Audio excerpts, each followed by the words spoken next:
Et si on fait l'historique de ce droit, au Moyen-Âge, le prêtre qui était accusé d'adultère continuait, nonobstant, à célébrer la messe parce qu'il était présumé innocent.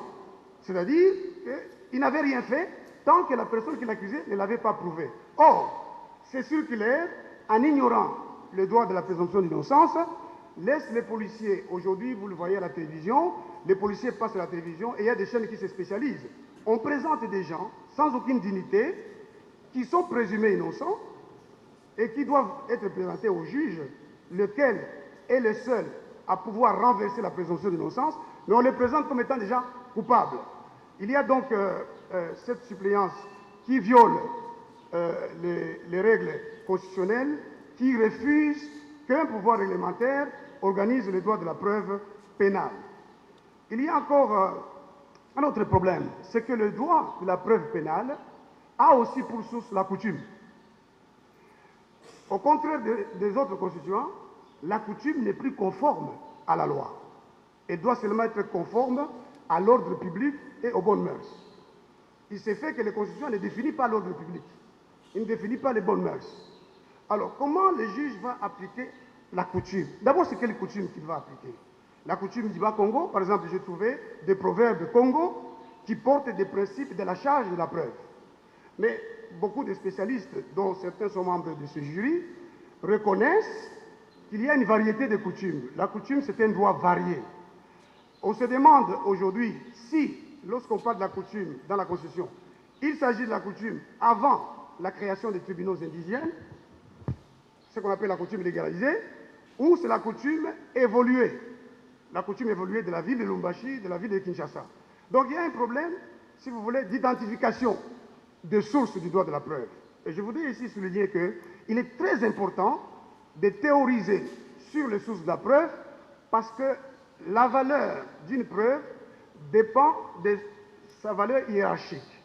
De sorte qu'en droit français, les droits de la défense ont déjà acquis une valeur constitutionnelle par la volonté du Conseil constitutionnel, de sorte que les juges ont considéré que si quelqu'un, en vertu des droits de la défense, peut voler des documents dans son entreprise, juste pour prouver qu'il n'est pas coupable, les vols n'existent plus.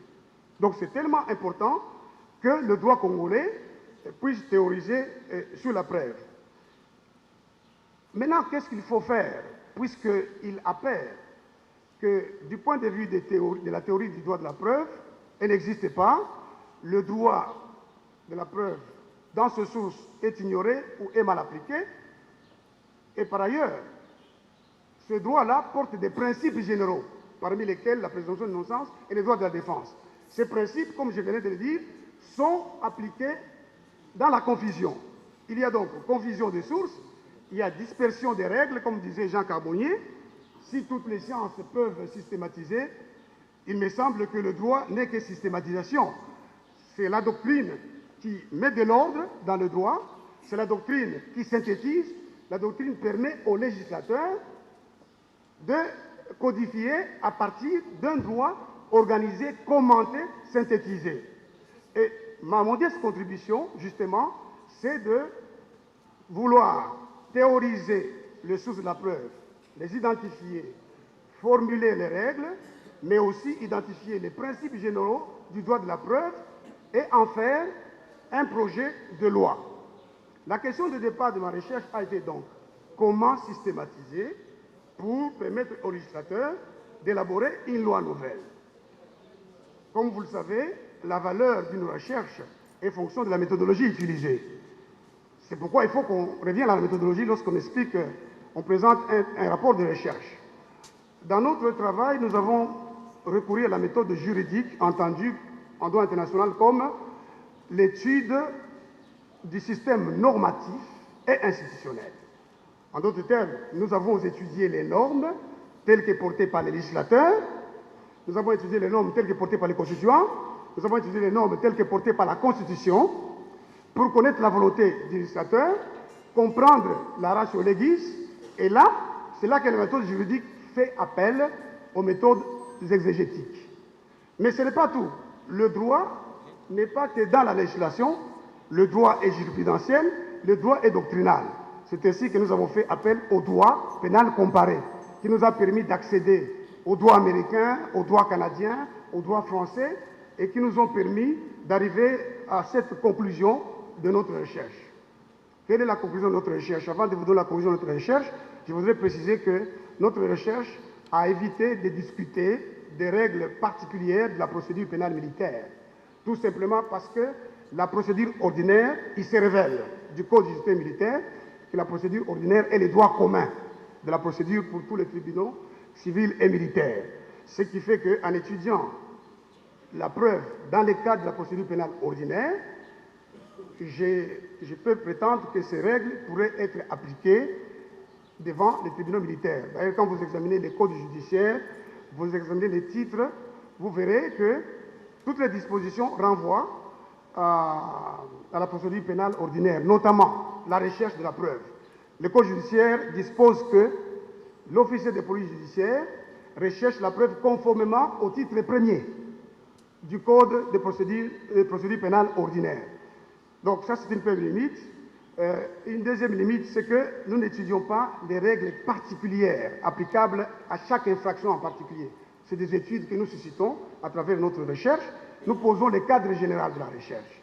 Cependant, nous nous sommes inspirés du droit pénal militaire, notamment de la théorie des nullités, pour proposer justement la nullité des actes de procédure qui violeraient notamment la présomption d'innocence et les droits de la défense. En conclusion donc, Monsieur le Président, en quoi consiste notre contribution? La première contribution, c'est que nous avons défini la systématisation dans le cadre de notre travail. Nous avons dit que la doctrine a pour rôle essentiel d'éclairer les législateurs. La plupart des lois qui existent dans la plupart des pays sont l'œuvre des juristes. S'ils ne font pas la loi, mais ils participent à l'élaboration de la loi. Nous avons identifié notre droit de procédure pénale, particulièrement celui de la preuve pénale. Il pose problème, il est lacunaire, il est dépassé, il est suranné. Les juridictions ignorent les sources, ignorent les concepts. Il y a une confusion des sources. Il faut donc que nous proposions aux législateurs une nouvelle loi. Mais il faut commencer par la systématisation. Donc, première étape, nous avons défini la systématisation. Deuxième étape, nous avons défini la théorie des sources. On ne peut pas discuter des principes du droit de la preuve sans préalablement éclairer la discussion scientifique quant aux théories même, à la théorie même des sources. Et nous avons relevé que le droit congolais de la preuve pénale a non seulement la Constitution pour source, mais aussi les traités internationaux qui, en vertu de dispositions combinées des articles 215 et 153, ces dispositions font partie de notre droit. Et nous, le droit congolais est moniste par opposition à la théorie dualiste. Cela veut dire tout simplement qu'il y a existence ou coexistence de deux ordres différents, mais l'ordre international prime sur la loi. Donc la Constitution a donné une valeur supérieure, une autorité supérieure à la loi. Donc ma contribution, c'est la théorie de la source. La deuxième, la théorie des principes généraux qui vont gouverner la preuve dans la phase de la recherche et dans la phase de l'administration. Qu'est-ce qui doit se passer dans la phase de la recherche? Si la police est libre de rechercher toutes les preuves, les ministères publics est libre, sont-ils libres de rechercher les preuves à tout prix? Non. Dans notre discussion, nous disons qu'il y a un cadre légal de la recherche de la preuve. C'est ce que le professeur Rubens appelle la légalité de la preuve. Il dit même qu'en droit congolais, on peut parler de preuves légales. Je ne suis pas en train de dire ici que je suis en train d'instituer le principe des preuves légales, dans le sens des preuves prédéterminées comme en droit civil. Non. En droit pénal, c'est la liberté de la preuve, mais limitée par la légalité d'une part et par la loyauté d'autre part. Conséquence, lorsque la preuve arrive devant les juges, on va d'abord discuter de l'admissibilité de cette preuve. Est-ce qu'elle a respecté les principes de l'inviolabilité du domicile? Est-ce qu'elle a respecté les principes de la présomption d'innocence? Est-ce qu'elle a respecté les principes de la liberté des personnes poursuivies? Parce qu'en droit congolais, même dans son état actuel, quand on lit l'article, on lit les décrets du 6 août, il faut qu'il existe des indices sérieux de culpabilité. C'est la condition des fonds pour placer quelqu'un en détention. Les autres raisons sont secondaires, sont des exceptions. Mais nos magistrats placent systématiquement les gens en détention. Et lorsqu'on examine, il n'y a pas la motivation, il n'y a pas l'annonce de l'inculpation. Nous proposons, dans notre travail, la séparation des pouvoirs en vertu du principe de la séparation des fonctions. Nous proposons que le ministère public soit l'autorité des poursuites et qu'un juge d'instruction soit institué et à côté de lui une chambre d'instruction et une chambre de mise en accusation qui vont faire le contrôle des actes de procédure en général et en particulier de la détention préventive. Maintenant, quand la preuve arrive devant le juge a un cadre légal à partir duquel il peut apprécier de l'admissibilité des preuves. De même, les parties pourront apprécier de l'admissibilité des preuves. Et après cette étape, le juge est libre d'apprécier la valeur probante des preuves à condition pour lui de motiver les jugements. Tel est, Monsieur le Président, le contenu général de notre recherche. Je vous remercie.